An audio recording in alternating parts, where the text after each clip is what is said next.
La Voz del Derecho presenta Foro Penal. Conduce Sergio Reyes Blanco. Una presentación de La Voz del Derecho.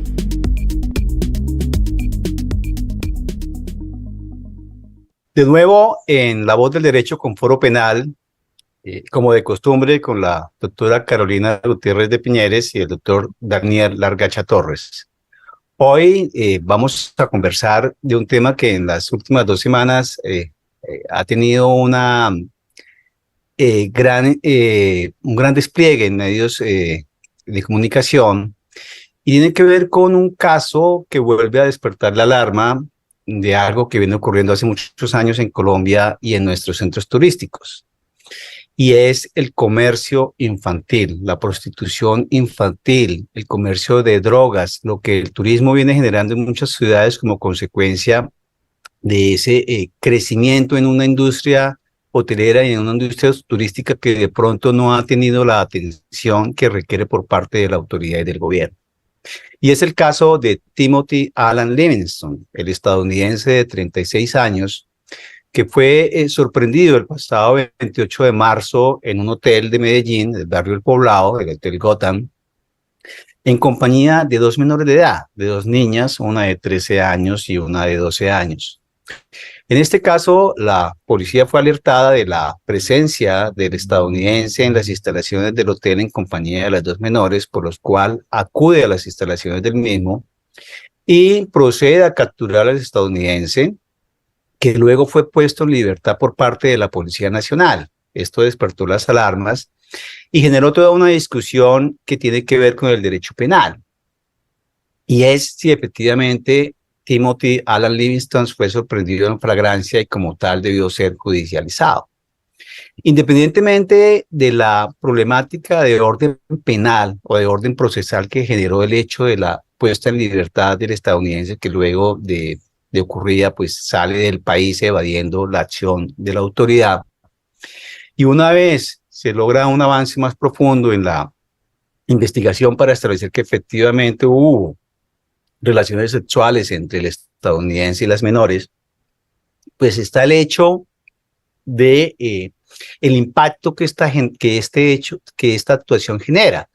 Por lo que hemos señalado, el turismo sexual se ha convertido en una práctica diaria, no solo Medellín, que es tal vez uno de las ciudades en donde más se advierte este fenómeno o esta actividad delictual, sino también Cartagena. Hemos sido testigos. Hay una película reciente que pone en evidencia ese turismo sexual y esa forma en que se maneja el mismo. Y en todas las ciudades de Colombia en donde hay turismo, pues advertimos de esta práctica.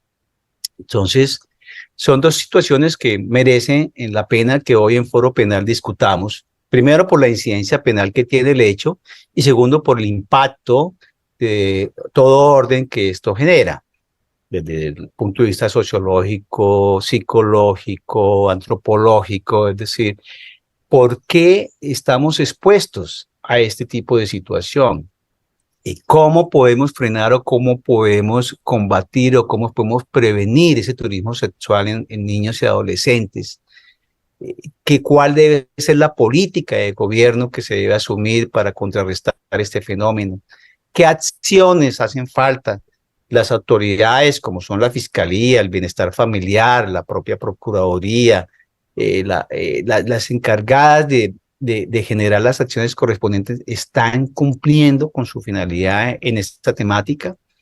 Y quisiera entonces escuchar a la doctora Carolina y al doctor Daniel sobre estos aspectos. Y creo que debemos iniciar con la doctora Carolina Gutiérrez de Piñeres por su gran visión en este tipo de problemáticas. Doctora Carolina. Bueno, buenos días a todos, muchas gracias. Un saludo para mis 2 queridos compañeros de mesa. Bueno, yo creo que este tema, yo no creo que este tema sea nuevo ni novedoso. Ha existido por milenios, solamente que ahora es mucho más visible y creo que se hizo mucho más visible por la noticia de la semana pasada. Esto se ha tratado de sacar a la luz desde hace muchísimo tiempo, pero como que seguimos no poniéndole la suficiente atención que esto merece. Y es un tema que más allá del tema jurídico, del tema político, es un tema que para mí tiene una base social y económica importante. Muchas mamás en realidad exponen a sus hijas y a sus hijos a estas situaciones cuando no es un tema de trata de personas, ¿no? Porque es que aquí hablamos de turismo sexual, pero también tenemos que mirar que detrás de eso lo más probable es que haya una trata de personas, ah, de, eh, de, de niñas, niños y adolescentes que pertenecen a estratos sociales muy bajos y que no ven una salida diferente sus papás. Cuando no se trata de personas, solamente explotación o turismo sexual, es un tema netamente económico porque los papás ya no encuentran digamos, otra opción económica, o también hay muchos papás que piensan que esa es una manera fácil de hecho, muchos papás tienen hijos para poderlos explotar sexualmente o explotarlos laboralmente. O sea que hay un tema de educación, un tema social, un tema económico eh, que no estamos atacando y que además no puede ser que Medellín se haya vuelto una ciudad donde la gente sabe que lo que va es a eso, a drogas, a prostitución, a turismo sexual infantil. Ya la gente sabe, ya los extranjeros saben que vienen a eso. Entonces creo que es un tema, realmente yo no tendría ni idea, con todo lo que yo he trabajado y he estudiado, cómo buscarle una solución. Quiero escuchar por ahora más bien desde el punto de vista jurídico al doctor Daniel, y yo voy desarrollando mi idea porque realmente este es un tema que a mí me toca emocionalmente, me toca como psicóloga, me toca como ser humano, pero yo no veo una salida. Y creo que una de las salidas es atacar primero cómo se promociona Medellín ahora desde estos aspectos. Claro, esto ocurre en todo el país, ocurre en Cartagena. Antes de empezar el programa decíamos que ocurre en San Gil, ocurre en Bogotá, pero por qué se ha vuelto Medellín tan atractivo en este tema? Y yo creo que, digamos que el hecho de Medellín, el atractivo de Medellín, es tal vez por esa fama que hay en el extranjero, de que las mujeres paisas son muy atractivas, y esto pues también da lugar a que esas personas que tienen a ver por tener sexo con menores, pues busquen ese destino. Pienso que puede ser tal vez la razón de que sea eso lo que conduce a los pedófilos a dirigirse, y tal vez porque hay una oferta también, ¿no?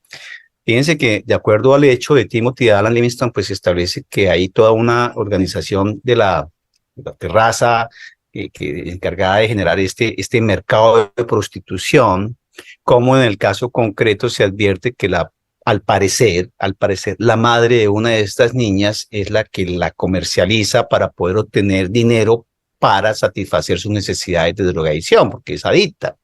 Entonces hay toda una cadena allí de droga y prostitución que, que no es nuevo y que ha estado por mucho tiempo, pero en donde advertimos una ausencia por parte del Estado en programas de prevención, porque muy posiblemente el fenómeno no se puede erradicar, pero sí se puede controlar si hay una política seria que esté constantemente haciendo seguimiento, que esté generando acciones en aras de contrarrestar el aumento de estos casos.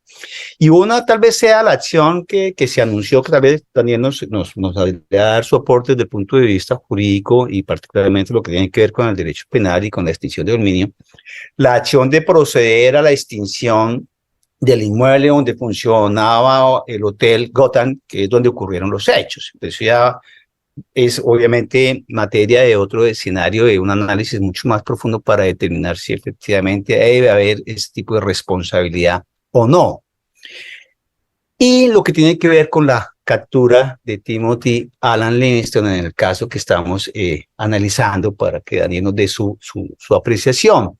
Se ha criticado muchísimo el proceder de los policiales que intervinieron en la captura de Timothy Alan Livingston, porque en el primer reporte se estableció que se fue puesto en libertad porque al momento de la captura estaba en compañía de las dos menores, pero que se encontraban vestidos.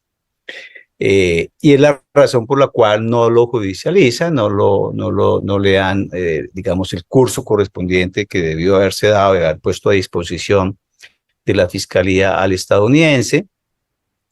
Y esto ha generado un gran debate. Si realmente se encontraba Timothy Alan Livingston en flagrancia para proceder a la captura y judicializarlo como tal, si el hecho de que estuviese, porque después cambiaron las versiones, ya no es el hecho de que estaba en compañía de las dos menores y vestidos los tres, sino que se encontraban en la bañera, luego que las menores estaban en la bañera, pero en traje de baño, que se encontró droga, marihuana, tutsi, cocaína rosada, que se encontraron 5 condones usados, pero no hubo un aseguramiento de la escena. Luego se retira la policía, no dan instrucciones, no aseguran la escena del hecho, del delito. Las empleadas del hotel proceden a la limpieza de la habitación y la evidencia desaparece. Según lo que se conoce, es que la captura que se imparte en contra de Timothy Alan Livingston tiene que ver porque una de las menores en sus declaraciones manifestó efectivamente haber tenido relaciones sexuales con el estadounidense. Entonces son aspectos procedimentales por parte de las acciones que se generaron en el momento en que se conoce el hecho, que dieron lugar a una serie de actos presuntamente irregulares que son objeto de investigación. La Procuraduría General de la Nación abrió investigación en contra de los 8 miembros de la policía que intervinieron en este caso y estamos a las esperas de de los resultados que esto pueda generar para determinar si efectivamente hubo un procedimiento erróneo, equivocado, si de pronto hubo algo más que puede haber ocurrido, el hecho de algún tipo de soborno para evadir la acción de la justicia. Esto tendrá que establecerse en el curso de la investigación. Lo cierto es que Timothy Alan Livingston, presunto pedófilo, quedó fuera del alcance hasta este momento de la acción de la autoridad colombiana. Se ha emitido, si no estoy mal, una orden de captura internacional y tenemos que estar a la espera de que se pueda capturar a esta persona para que responda por este hecho. Se tiene conocimiento que tiene otras investigaciones por abuso de menores y estamos a espera de que la autoridad internacional pues cumpla con su función también y se pueda dar captura de esta persona. Y quisiera escuchar al doctor Daniel Largacha Torres, porque digamos acá se ha cuestionado mucho el aspecto de que si hubo o no hubo flagrancia de acuerdo a lo que se conoce, de acuerdo a lo que a través de los medios, a través de la prensa escrita, hemos conocido en torno a este caso. Doctor Daniel. Doctor Sergio, muchísimas gracias por esa introducción y por la oportunidad de pronunciarme. A ver, yo creo que esta problemática como tal debe tener varios enfoques para tratar de dar con una solución que, como mencionaba la doctora Carolina, no es sencilla. Creo que el primer escenario, en el cual pues yo no soy experto, creo que Carolina nos puede dar más luces, es en el factor sociológico, el por qué se presenta este fenómeno que es, digamos, recurrente en la historia de la humanidad, pero por qué se ha venido desarrollando tan fuertemente en ciudades como Cartagena y Medellín. En Medellín yo creo que es una conjunción de factores, el exceso de turismo, la fama de bellas de sus mujeres. Yo creo que tiene mucho que ver también la tradición, por así, y la difusión permanente de situaciones del cartel de Medellín y de Pablo Escobar que lo hacen icónico a nivel internacional y que presentan a Medellín como una ciudad con diversos factores atrayentes, entre otros para los pedófilos. Un segundo factor que lo hemos mencionado en muchos programas y que lamentablemente en Colombia tiene muy poco desarrollo es el análisis y la perspectiva de la política criminal. La política criminal del Estado como política pública en nuestro país es absolutamente inexistente. Los consejos de política criminal no funcionan, rara vez se reúnen. Cada vez que hay reformas son una colcha de retazos y una gran cantidad de factores que de hecho yo creo que muchos de ellos no conocen lo que implica la política criminal. Y dentro de esa política criminal, o como ciencia encaminada a la, entre otras, a la evitación del crimen, del delito, pues deberíamos desarrollar políticas públicas de prevención. Porque, como bien decía Carolina, todo el mundo sabe en Medellín y en Cartagena qué pasa en el Parque Lleras y en la Torre del Reloj. De hecho, hay que resaltar algo, porque no todo puede ser crítica. Si miramos este caso tan sonado, se da a conocer por una llamada de un ciudadano preocupado. Eso es lo que podemos apreciar de los medios de comunicación. Y uno diría que eso es consecuencia de esas políticas de prevención que de alguna manera se han desarrollado levemente. Yo creo que debería hacerse más énfasis en ese aspecto, porque lo cierto es que este turismo sexual, este proxenetismo en menores, toda esa cantidad de comportamientos ilícitos que de hecho el Código Penal trae una gran cantidad de conductas más allá de la trata de personas con fines de explotación sexual. De hecho, el Código Penal tiene más de 5 o 6 artículos que podrían aplicar en este caso: el proxenetismo con menor de edad, el estímulo a la prostitución de menores, el constreñimiento a la prostitución, porque hablamos de que la menor al parecer estaba siendo utilizada por su madre, etcétera. Todos estos 3 que he venido yo mencionando, el Código trae una regulación. De hecho, muchos de ellos en su redacción son delitos de peligro, lo cual de alguna manera, digamos, al adelantar la protección del bien jurídico, permite que no se requiera la consumación de un resultado en contra de ese menor como sujeto pasivo, sino simplemente pueden las autoridades actuar de manera más pronta. Esa es la razón de ser de los delitos de peligro, más allá de que entremos en una discusión si son de peligro concreto o peligro abstracto. Pero lo cierto es que el turismo sexual, por ejemplo, es un delito de peligro como tal. Ahora bien, la otra problemática radica en la actuación de la policía. Es cierto, no conocemos los hechos como tal, pero el Código Penal también es bastante generoso en la procedencia de la flagrancia. De hecho, algunos lo han criticado, la redacción de esa norma. La profesora Wanda Fernández en muchas oportunidades ha cuestionado esas 5 posibles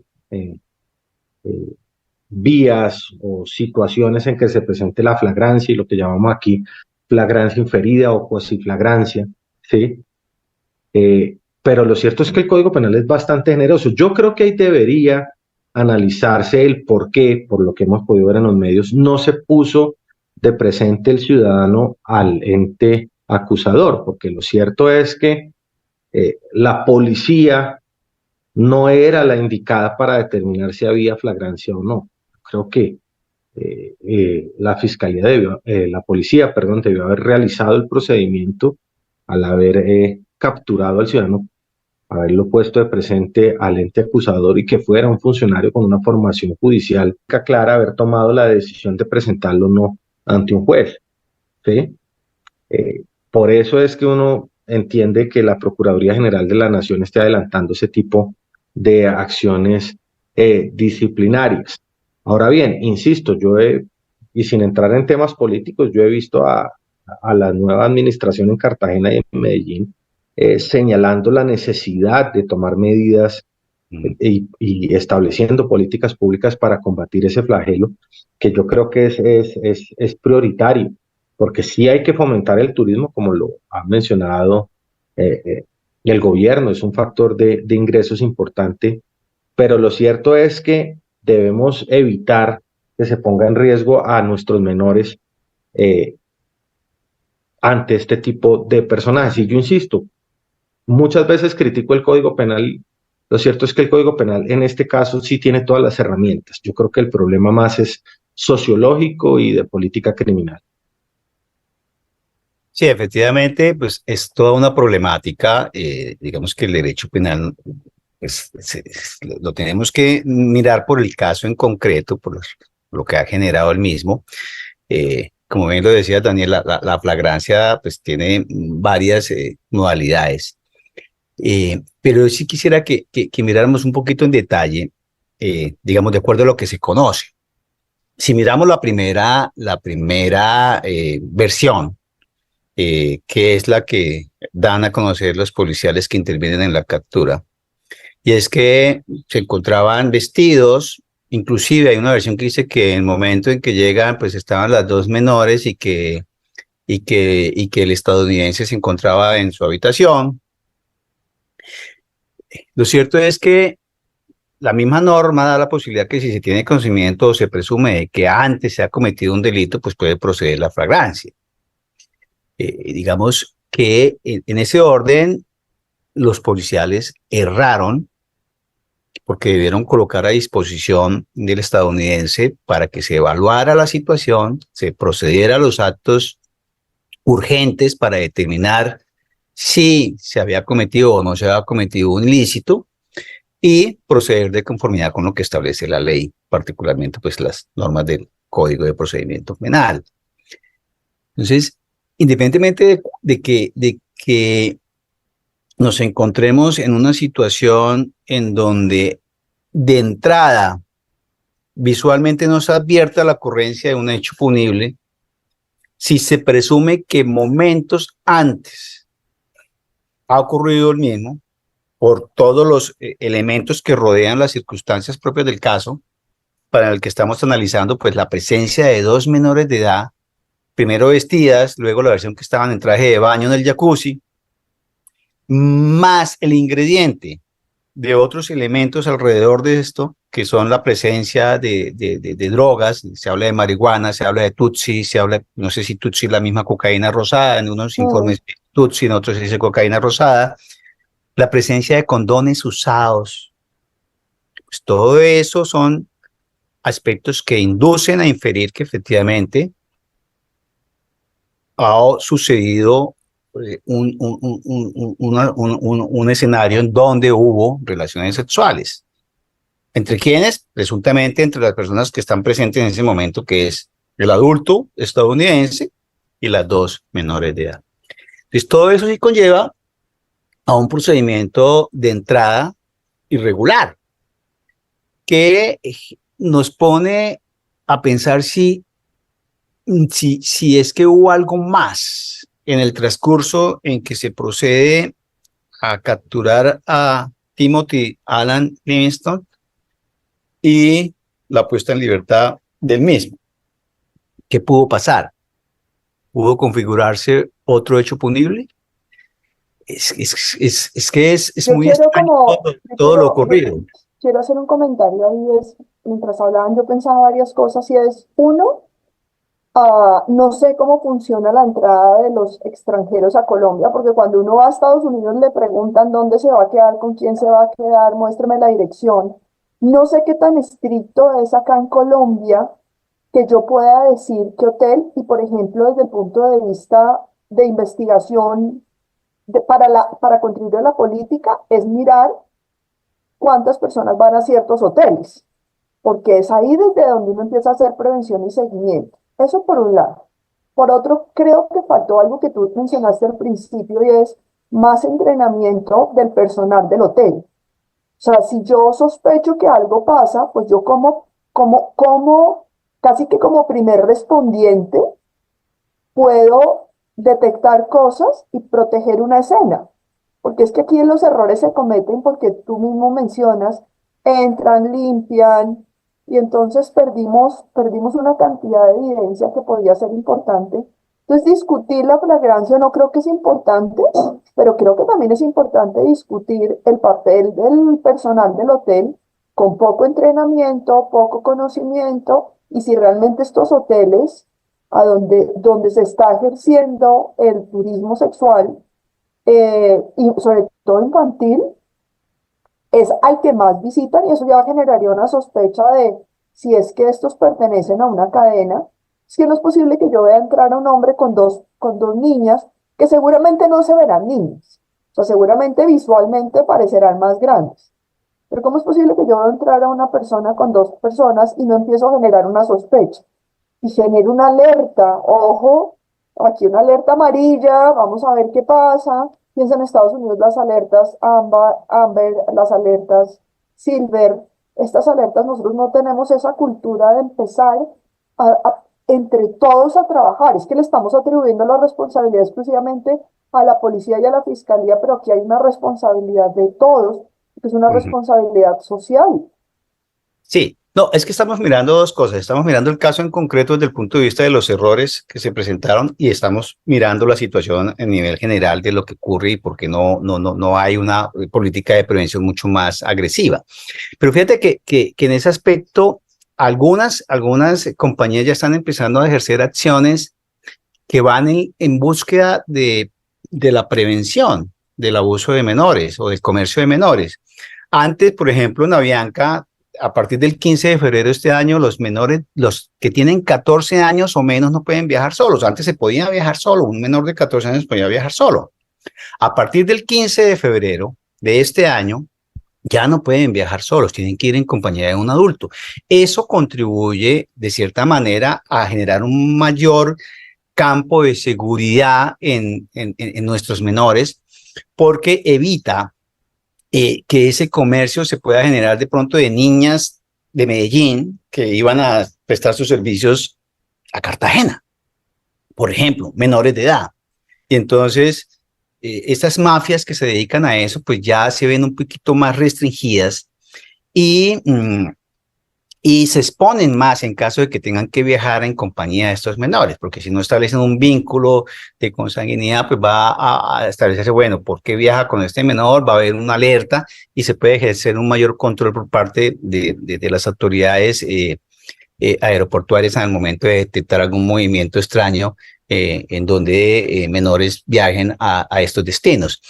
Yo creo que en la medida en que, el gobierno local sobre todo, que esto es yo creo que es una responsabilidad bien grande por parte de los gobiernos locales, digamos que asuman el caso de Medellín, su alcalde, el caso de Cartagena y las demás ciudades que son afectadas con esta problemática, pues asuman políticas, como tú lo dices, Carolina, de entrenamiento con el personal hotelero, donde se vincule Cotelco, donde se vinculen las de FENALCO, donde se vinculen muchas entidades en torno a generar toda una, digamos, capacitación y orientación y compromiso, porque es que así como hay hoteles ajenos totalmente a esta circunstancia, que muy posible sea digamos, lo que pasó con el Hotel Gotham, hay también hoteles cómplices, hay hoteles que se crean, que se establecen con esa específica finalidad. Entonces ahí también hay que ejercer toda una campaña por parte de la autoridad para detectar estos sitios que efectivamente se configuran con esa finalidad y hacia ellos sí se apunte la acción del Estado en torno a la extinción de dominio, que fue lo que se anunció en contra del Hotel Gotham, sin que existan totalmente elementos que permitan determinar si efectivamente los dueños del hotel o las personas encargadas del hotel no hicieron todo lo posible para evitar la comisión del hecho. Yo creo que pues es un poco, no sé si Daniel comparte mi opinión, si es un poco desbordado pensar en ese camino así tan de entrada sin haber hecho una investigación que permita concluir que el hotel se dedicaba a ese tipo de actividades y por error. Es lo que ocurre, por ejemplo, con la persona que alquila un inmueble y en ese inmueble se venden estupefacientes, es decir, se habla de la responsabilidad social que se tiene con la propiedad, pero la persona no puede estar todos los días visitando el inmueble para ver qué pasa en ese inmueble que tiene arrendado. Entonces, y en eso sí ha pecado mucho la Fiscalía en extinción de dominio, porque en varios casos terminan dando la extinción del inmueble al propietario que porque no controló al arrendatario, pero es que no es posible estar pendiente de lo que pasa en el inmueble que está alquilado, además cuando de pronto se vive en ciudades distintas a donde está ubicado el mismo. Entonces yo creo que aquí hay varias cositas y y todo depende de una voluntad política en generar las acciones para prevención y para contrarrestar este tipo de circunstancias. Daniel, ¿qué opinas? Sí, pues son varios los temas que tengo acá pendientes. El primero, vamos al caso concreto. Frente a la flagrancia, digamos, si nos vamos a la ley 906/2004, el Código de Procedimiento Penal, encontraríamos que eventualmente sería para aplicable el numeral tercero del artículo 301, creería yo, Sí. que sería el que podría aplicarse en este caso, obviamente, partiendo de hipótesis, porque las versiones de prensa son bastante contradictorias, inclusive incoherentes entre ellas. Lo que tendría que determinarse para señalar la procedencia de la flagrancia, en este caso, sería que existían objetos o instrumentos, ¿sí?, de los cuales aparezca fundadamente que acaba de ocurrir ese delito. Entonces uno podría pensar hipotéticamente que el hecho de que existan condones usados, marihuana y que las personas se encuentren en un jacuzzi permitía por lo menos inferir la ocurrencia de un delito en contra de la integridad sexual de las menores. Otro aspecto importante a tener en cuenta es que era la segunda oportunidad en que el turista intentaba ingresar a los menores, por lo que pude leer en alguno de los medios de comunicación, sino que el vigilante, el asesor de seguridad, que tenía turno hasta medianoche, no le permitió el ingreso al solicitar la cédula. Por eso él vuelve e ingresa al hotel una vez el personal de seguridad se ha retirado. Eso lo leí en alguno de los informes. No sé qué tan cierto sea o no, porque de hecho creo que el Ministerio de Industria, Comercio y Turismo, sí, que a fin de cuentas es la entidad que regula el establecimiento, la creación, la puesta en funcionamiento de este tipo de establecimientos, da las instrucciones, y a uno le sucede cuando va a un hotel, precisamente uno llena unos formularios de quién es la persona que se va a hospedar en la habitación. Si hay menores, solicitan los documentos, y de hecho, si es menor de edad y no es hijo de las personas, solicitan la autorización de los padres. Por lo menos así está establecido en lo que regula el ministerio, y los hoteles serios, digamos, por dar una diferenciación, así lo requieren. Entonces, Grandes cadenas hoteleras. exactamente, yo creería que ese es un punto importante para la discusión de la flagrancia.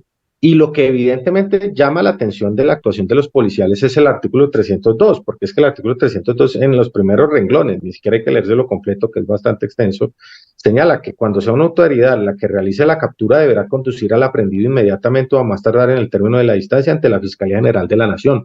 Punto. Ese es un tema prácticamente objetivo.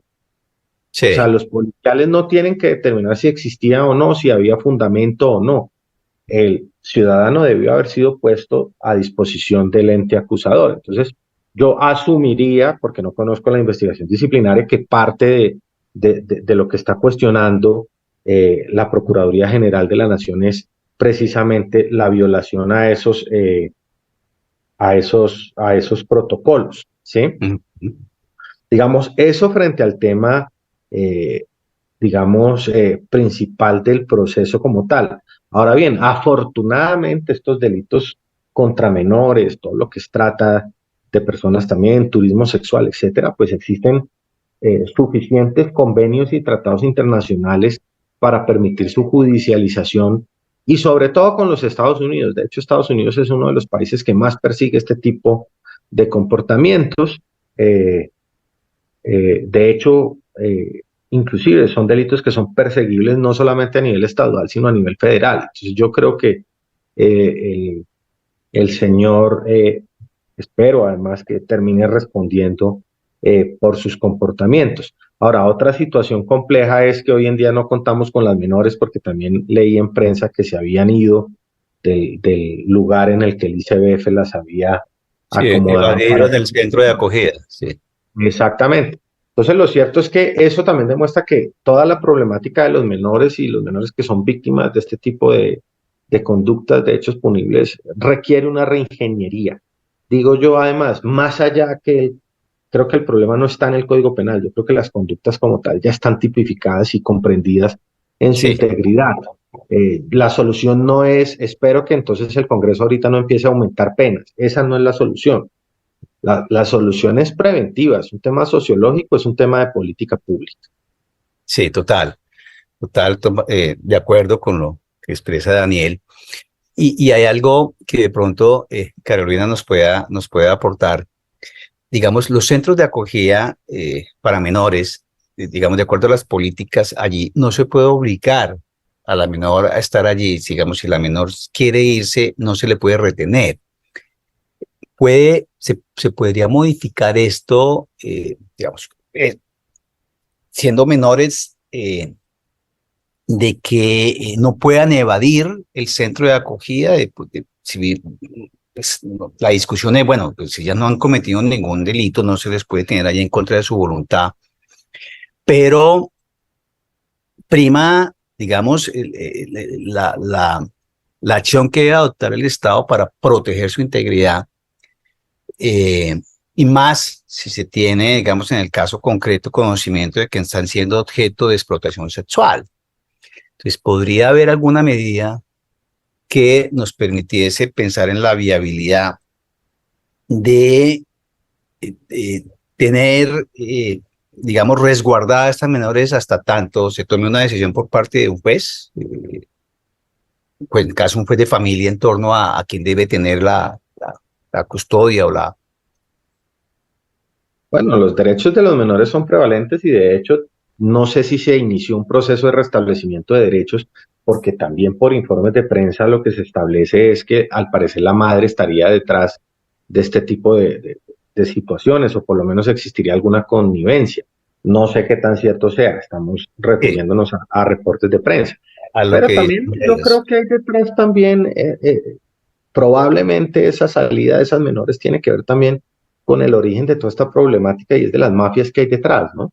uh-huh. Porque a todos esos actores, eh, a los proxenetas, les interesa que esta situación no escale, porque digamos en últimas, pues la responsabilidad penal del norteamericano, digamos, es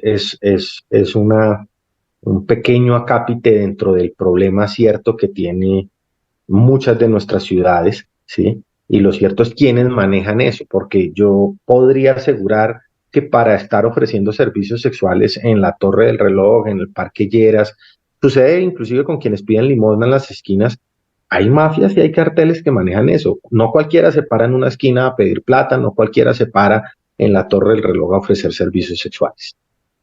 Sí. Bueno, frente al tema rápido del ICBF, yo sí siento, hay gente muy buena en el ICBF, pero yo también siento que hay gente, y esto es un secreto a voces, también hay un tema de mucha rotación de profesionales que cambian con cada gobierno, y hay un tema ahí un poco de corrupción y palanca. Pues si yo no tengo un grupo de personas entrenadas, capaces de responder a este tema, yo lo que hago es tener a un niño y hacerlo sentir que está retenido, a un adolescente, y tratar al adolescente, dejar de tratar al adolescente como un niño, y es tratar de compartir su experiencia, mirar qué puedo hacer, qué puedo aprender, cómo puedo acompañarlo, porque sus circunstancias personales seguramente han sido muy difíciles. Entonces, yo siento que aquí nos falta también mejor preparación, más apertura a dejar de juzgar estas situaciones desde un tema netamente moral y mirar cómo esto le está impactando al niño para ver, o al adolescente para ver cómo lo puedo ayudar. O sea, aquí también hay una falta, creo que, de preparación. O sea, yo ahorita mientras ustedes hablaban pensaba, ¿cómo es posible? Este es un tema que ocurre todos los días. Este no es un tema que ocurrió la semana pasada con este personaje. Pero cada que sale una noticia que se vuelve un escándalo, entonces esto nos mueve el corazón y nos motiva a hablar. No, esto no puede ser. Este es un tema que tenemos que tener en la agenda política, pública, permanentemente. Son temas de los que tenemos que estar hablando, porque es que si no, nunca vamos a tener prevención. O sea, no podemos venir a apagar incendios. Y una de las cosas, por ejemplo, que estoy trayendo a colación, pensando en lo que hacemos por ejemplo, en Lemetre Consultores que trabajamos el tema del compliance, es el tema de las debidas diligencias. Y este tema de la debida diligencia es un tema que deberíamos aplicar a todo, porque si es un tema que aplica a la prevención de corrupción, lavado de activos, es un tema que debería aplicar a todos los escenarios. O sea, cómo es que yo no tengo como un sistema integrado para poder articular las relaciones no solo de las empresas, sino de las personas? Si este señor tiene antecedentes, ¿cómo es que desde que entra al país yo no tengo ese registro para saber que es una persona? Yo sé que no estamos en un país con un sistema peligrosista, pero tenemos que ser menos, voy a decir una palabra que no debería decir, pero como tenemos que dejar de ser menos pendejos, de pensar que porque el gringo trae plata, entonces nosotros no investigamos lo suficiente. No, o sea, si ya sabemos que los extranjeros son los que están consumiendo en su mayor cantidad el turismo, pues tenemos que hacerle seguimiento también a estas personas y aplicar una especie de debida diligencia que no, o sea, se me acaba de ocurrir, pero no sé si exista, pero yo creo que no, porque si no, esto no estaría pasando. Me hiciste acordar de una canción, creo que es de Víctor Jara, con lo de, bueno, con lo de gringo, ¿no? Que estaba el tomate quieto en su mata cuando vino un gringo pendejo y lo metió en una lata, ¿no? Decía más o menos la canción. Pero bueno, sí, tú tienes razón y digamos que en torno al caso que generó que hoy en Foro Penal nos dedicáramos a hablar del mismo es primero por la incidencia desde el punto de vista penal que tiene el caso frente a los errores que se cometieron en el procedimiento de captura. Y segundo, a la gran problemática que no es un secreto y que nos viene, digamos, lapidando desde hace mucho tiempo. Digamos que algunos países advierten a sus nacionales que cuando vayan a viajar a Colombia, pues se abstengan, precisamente porque la fama está en esa línea, ¿no? Comercio sexual, comercio de drogas, y entonces ya estamos, ¿cómo se dice? Matriculados, ¿no? Bueno, señalados de este tipo de situación, genera una imagen negativa del país que por el hecho de que una minoría se dedica a este tipo de actividades, pues no quiere decir que todos los colombianos estemos en esa tónica. Y es triste la experiencia que, digamos, la imagen que dejó todo lo del cartel de Medellín, lo de Pablo Escobar, que cuando uno viajaba al exterior le preguntaban era de entrada que si tenía coca, pues está ahora también ocurriendo con el problema de la prostitución infantil. Entonces yo creo que sí se requiere una acción por parte del gobierno en aras de generar toda una política pública, como lo decía Daniel, dirigida a la prevención, dirigida al control y acciones que sean acompañadas de resultados contundentes, porque en la medida en que se empiezan a dar resultados en la persecución, en que si se tiene conocimiento de sitios donde se está dedicando el hotel o se está dedicando el bar o a promover el comercio de niños o de adolescentes, pues inmediatamente se toman las acciones correspondientes. Es decir, hace falta más voluntad, diría yo, en ese sentido. Y lo que tú dices, Carolina, no por el hecho de que ese extranjero trae euros o trae dólares, pues abramos las puertas, porque nosotros, los latinos, siempre hemos sido muy abiertos a recibir al extranjero de manera muy afable. Yo creo que ahí también tenemos que empezar a generar un cambio en ese aspecto, es decir, sí, ser amables, pero siempre con el sigilo correspondiente, con la prevención correspondiente y tener abiertos todos los canales a efectos de que si los ciudadanos advierten cualquier tipo de situación en donde pueda estar en riesgo la integridad de un menor, lo pongan en conocimiento de la autoridad, que fue lo ocurrido en el caso de Timothy Alan Livingston. Pues, lo decía Daniel, un ciudadano da alerta a la policía y es la razón por la cual hace presencia en el lugar. Además, también se dice en algunos de los medios de comunicación que tenían a un niño de campanero para avisar si había presencia policial o no. Entonces, son situaciones que pues, vuelven y nos ponen a pensar, que nos duele el corazón, porque somos colombianos, porque tenemos ese sentimiento nacional y queremos que nuestro país pues, no sufra de estos fenómenos que duelen y y que nos hacen sentir muchas cosas, pero que creo que debemos trabajar mancomunadamente en todos los frentes, ciudadanía, autoridad, gobierno, instituciones, para buscar, digamos, soluciones. Esperemos que digamos, que lo que ha generado este caso vuelva a poner en alerta que estamos siendo víctimas, no solo los menores, sino toda Colombia, de esta lastre que es, digamos, esta actividad criminal que es lamentable y reprochable desde todo punto de vista. Yo creo que el tiempo se nos está agotando. Daniel, si quieres aportar algo para el cierre. No, Sergio, yo creo que, digamos, este es un problema más que jurídico, salvo lo que ocurrió con la flagrancia, con la liberación por parte de los policiales, digamos, es un tema ya político-criminal y es un tema de sociología que debe enfocarse es como una política pública, y que sí es necesario que el Estado empiece a comprender la importancia de tener un consejo de política criminal operativo de forma constante, multidisciplinario. Tampoco es una tarea de solo abogados, es una tarea de sociólogos, de psicólogos, de psiquiatras, de economistas, en fin, de una cantidad de ciencias y de sectores del conocimiento que deben aportar para prevenir el crimen. Gracias, Daniel. Carolina, ¿quieres aportar algo?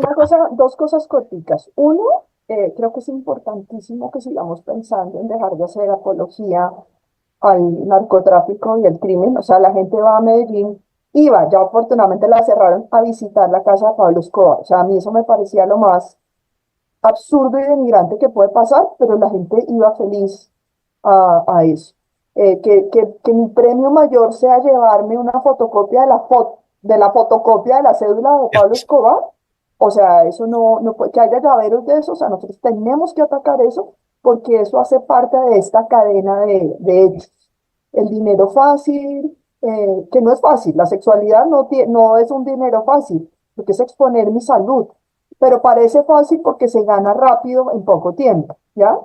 Y lo otro, no me acuerdo que estaba pensando, buscando un libro de Primo Levi, La Última Navidad, en Viena, que hace una reflexión muy linda, él decía, ¿cómo es posible que pasaran trenes llenos de seres humanos y todos nosotros nos hiciéramos los locos frente a lo que estaba pasando? O sea, cuando acaba la Segunda Guerra Mundial, muchos alemanes decían, yo nunca me di cuenta de lo que estaba ocurriendo en los campos de concentración. Es la misma invitación, no es posible que esto pase, no es una responsabilidad del Estado, no es una responsabilidad de la policía, es una responsabilidad de todos. No es posible que nosotros veamos adultos con niños expuestos a situaciones de riesgo y no hagamos nada. Entonces también es un llamado de atención a todos como ciudadanos, cuando salgamos de Bogotá, cuando estemos en Bogotá, cuando estemos en todas partes, ojo, estemos también acompañando esta situación y no haciéndonos los de la vista gorda. Gracias. Sí, efectivamente, esperemos que este lamentable hecho vuelva a poner, digamos, la alerta y que las personas que tienen la capacidad de tomar las decisiones y las acciones correspondientes lo hagan para buscar soluciones a esta problemática. El tiempo se nos acabó en la Voz del Derecho, un foro penal. Muchísimas gracias, Daniel, Carolina, y esperamos estar muy prontamente con otro tema que interese a todos nuestros oyentes. Hasta una próxima oportunidad. La Voz del Derecho presentó